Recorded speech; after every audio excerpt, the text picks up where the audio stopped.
Hi, my name is Kingsley Igomerian. Welcome to another edition of The Independent Investor. This week on the Nigerian stock market has been yet another very interesting one. With results trickling in from Access Bank, last week we saw that of Zenith Bank. To help us do justice to these results and the week in review, we have our usual guest, Ambrose Omodion, Chief Executive of Invest Data Consulting Limited. Okay, let's look at the week. Let's review the week. How's the market been? Actually, we have to combine the month of August and the week. We said we had about 2 trading days in this week, that end the month of August. So I have only 3 trading days. I would say the market for August was a bullish market, despite the mixed sentiment among the investors. Why? In the history of Nigeria stock market, out of our 10 years data review, we saw that 2 years was only the time August closed positive. The rest was negative. That's why everybody, in the market always see August as a bad month. They are always, skeptical to invest in August. But this year, because of the changing, environment in trending cycle, people are now saying that this is the time for them to start positioning for the month of September being the last month of the quarter. And you know that every end of the quarter, big portfolio managers always do work with the dressing to take position for the new quarter. For me, investors has really smiled to the bank in the month of August, because the market gained about 1.74% for the month, while Treasury bill for a whole year is about 6.8%. If you are getting, then the good thing is that individual stock on the exchange really return money for investor. Stock like Honeywell return about 150, 4.8% for just 20 trading days, because in a month, how about 20 to 22 trading days? That means for you as an investor, just educate yourself, be interested in what's happening in the capital market, and make wise decision and make money, because that is the only way you can create wealth. Because also seeing what is going to happen going to the fourth quarter of the year. What I mean, by October, the president will be laying the budget for 2022, and don't forget that the government, because of the high cost of borrowing and also the high cost of servicing debt, would not expect the Nigeria government to increase any rate of borrowing. If there's no increment in rate of borrowing, automatically equity market will become attractive, because government is going to really borrow to run the budget and also to do more infrastructure development project. Yeah, for that, I see that when they continue to bring down rates and they are borrowing, those fixed income markets won't be attractive for any investor. Their funds will move to equity market, and that will also support the market in the last quarter of the year. That's why I said, for me, investors should just take this year 2021, as I call it a vaccine recovery year, because it is driving the recovery globally and down here. For that, take advantage of this recovery and make money. Don't say that recovery is weak, or the GDP you are saying is not impacting Nigeria, it's not reflecting. If you are just wasting your own time. Make wise investment, take advantage of the capital market and make money. Okay, now that reminds me, what the GDP figures for Q2 came out, and we saw a very huge spike. But like people have said, the numbers were not, the devil is in the details. Actually, when you are comparing a negative year and a positive year, you are bound to see a huge change, which what we saw in that GDP. And for me, like I said earlier in one of the programs, that the Ministry of Finance and the federal government should not celebrate 5.01 GDP. They should know that we are coming from a negative position, a low base, and we are seeing that until we see subsequent growth in other quarters. Before I say yes, thumb up for the government. But I'm happy. I'm just looking at them. When I saw that woman saying, "Oh, the inflation is declined for 4 months," but price of goods are still high. Yeah, you say, yeah, and also how the GDP, as if the government don't doing for that. I don't laugh. I say, oh, the inflation decline is not by your policy. It's just because we're seeing little harvest coming out. And don't forget that as we are entering to the last quarter, most of the harvest we're expecting will also decline, because there's no access to farm because of insecurity. What we're seeing is just from fruit coming out from here and there, those fruit prices just drop. Fruit cannot be compared to other food items. For me, it should not just celebrate. And also because also they open the border. That is why we are seeing such performance in GDP. We want to see consistency. That is what matters, and that is what I'm interested. Don't forget that for first quarter, we only had only 0.51. And your Q2 you're having 5.01. and you are celebrating. No, no, no. It's too early to celebrate. Let's just relax and see. The good thing is that the non-oil sector is the one driving the GDP, which is good for us as a nation because depending on oil alone is a problem for us. Let's see now can now drive agriculture to a logical level. Oh, manufacturing give the incentive, service give the incentive. That also employ people because unemployment rate in Nigeria is killing. No, last time South Africa was saying about 40, 44. Nigeria is the next South Africa. For me, it's not encouraging. Let's create job for our people by no. But the good thing I saw lately was that the CPN has already about 9 point something billion for small scale industrial business in Nigeria, and that is which should be, by now should have done that like many years. That will help people to employ people in that small scale business. But I'm happy that they are turning to that angle. But that is the only way to drive growth in a mature economy like look at China, look at US. Because they depend on what all those small scale businesses to employ 5, 2, and they are active. Those guys can also move. Just like here we are now, people are here. If other companies like that, why would they? No, it's a way of employing employment. For me, it's a good one for CBN. Okay, that is hoping that the money trickles. Good, exactly. No, it will. Now let's get back to the market. Okay. The week in view. Last week we saw. This week, Okay. Owando had his AGM. Yeah. Have you seen the report from the AGM and what are your takes? Yeah, I've seen the report from AGM from Wando. I would say let's also state that the AGM is for 2018 financial year that was that actually started the problem. So we are expecting more figures, more results for 2014 quarterly results from Owando. So this is just the first one. Subsequently, we will see the numbers from the company as the auditors get to work.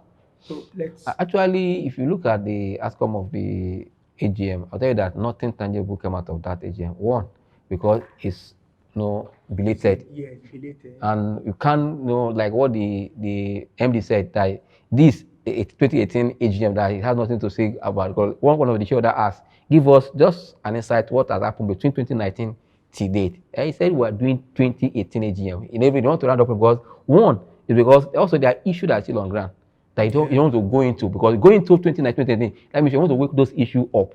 You really want to just do the AGM that caused the problem between them and SEC. And the that is sorted out. That means they've really reconciled. So that means that AGM is to fulfill exactly. Now they've reconciled. That means their AGM at the same head. Fine for them, but investors are interested.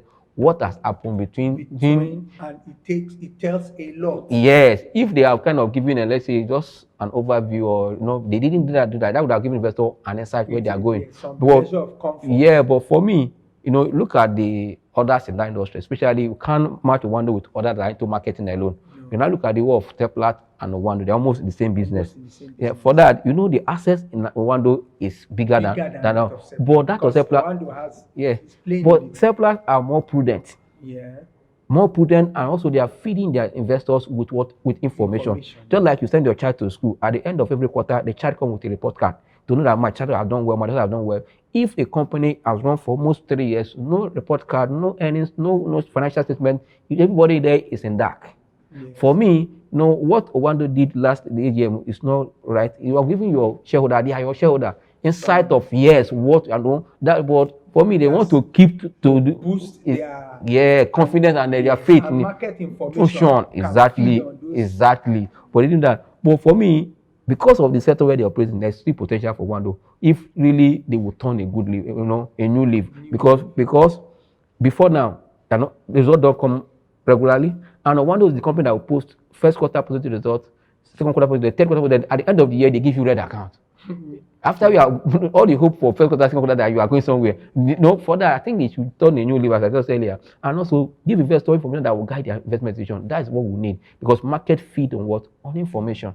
And then I'm sure investors will be interested in. You remember that 2018 account? Is that the account that has a 320 billion naira loss shortfall? Between their assets and liabilities. I can't really record now, but I know that 320 or 350 billion naira.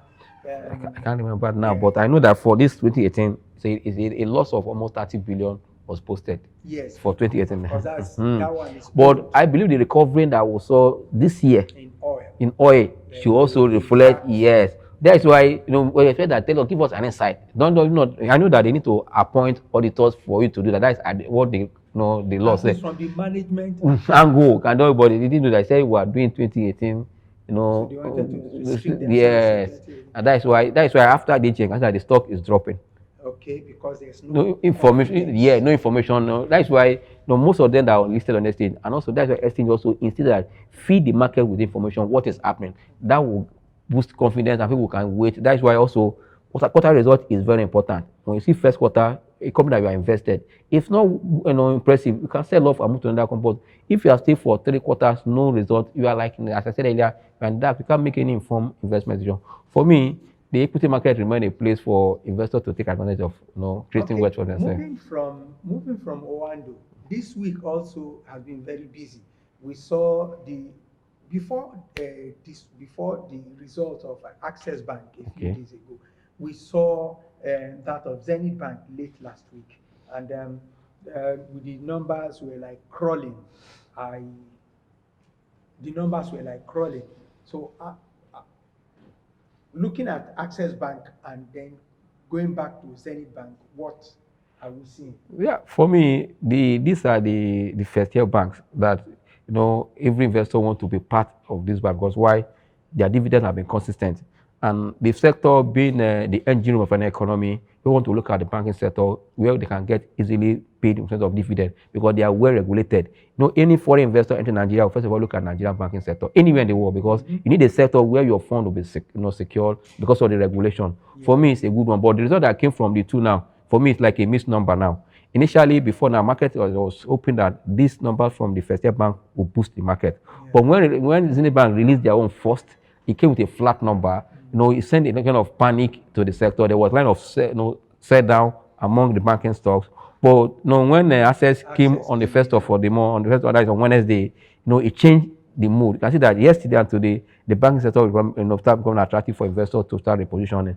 We tell you that there's future for that sector. Why I say so is that if not that the insecurity was just shouting and there, technology and the new expansion to African countries because of the new African zone trade agreement. For me, our banks are where to make a lot of money, and CBN leaving Treasury bill around 6.8. It's also a plus for them because as at the end of 2020, Treasury bill are around 1.5 and 1.8. Then they have moved to almost 6 something, 9 before coming down to around this what it is now, 6.8.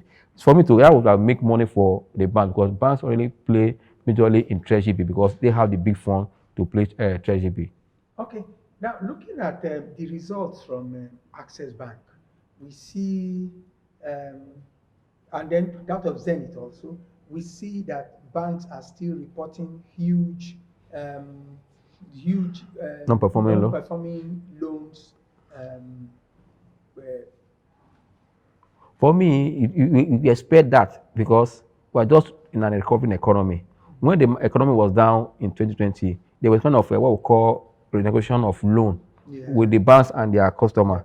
And most of them are starting paying till now because they were just recovering from the economy. For me, we expect that to happen. It's when we are fully recovered before we cannot become a problem. But banks are tried. I will tell you the banks are tried because if you look at the total non-performing loan, it's just slightly above regulated point of about 5 points. Which is for me, it's not a bad one. It's expected because the economy has been down in 2020 and business is all recovering. To service loan, it will take a gradual process. But I know banks being the engine of any economy, CBN will give them opportunity to renegotiate their loan with them. Or less when it's a bad loan, we cannot make provision. The good thing is that when we make provision again today, if tomorrow the clients or your customer start paying, it automatically become a profit for you because you have made provision for that but expected to be bad loan orders. For me, it's not too bad for now. The good thing for me is that Access as a bank is showing direction where it's going. I remember since the acquisition of Diamond Bank, the top line of Access has changed. It tells you that they have customers to service and it's reflected on their number. it added 15 million customers. Yeah, that is good. I can see that today now with the numbers we have seen from Zenith Bank and Access has really kind of put Zenith Bank behind, but putting about 430 billion. Why is the bank saying about 385 billion? You can see that Access have become a father in terms of that top line. But the bottom The line bo- is still. the bottom line, just relax. Zenith Bank is still. Yeah, but ahead. relax. Why is it like? Because Access Bank is acquiring, investing here and there. For that, you will see a kind of a little, slow in their bottom line. For me, if a company can grow top line, you are sure that the bottom line will go, along in short time. For me, that is a good sign for Access. Okay, moving to other players, there are 6 banks that are auditing their Yeah. half-year results. We've only seen from 2. The others, UBA, I think yesterday or so, or some days ago, said they were delaying the results, and others have not come out. Is there what should we pick from there as investors? Also, if you look at the sector, it normally come in this September.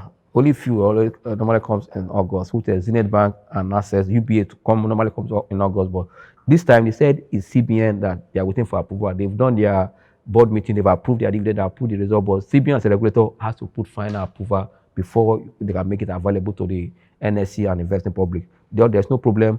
I know that UBA, GTB, Stanbic are the one we're expecting to release the result. Once they come, since we have seen the 2, there are 5 of them: Zenith, Access, UBA, GTB, and Stanbic. Fidelity doesn't pay dividend. No, but it was yes, auditing yeah. also, so we have not seen this result. No. Now, coming to interim dividend, it's like it's catching up. And I'm seeing, we just saw that from 25 kobo, Access Bank has upgraded to 30 kobo. That's about 20% improvement in their payouts. So that they are now at par with the big brands. Yes. So that is it's a sign of where Access is going. That's the much we can take today on this program. You can follow us on our social media platforms. You can share the video and visit independent newspapers' website for more interesting news and developments as they break. Thank you.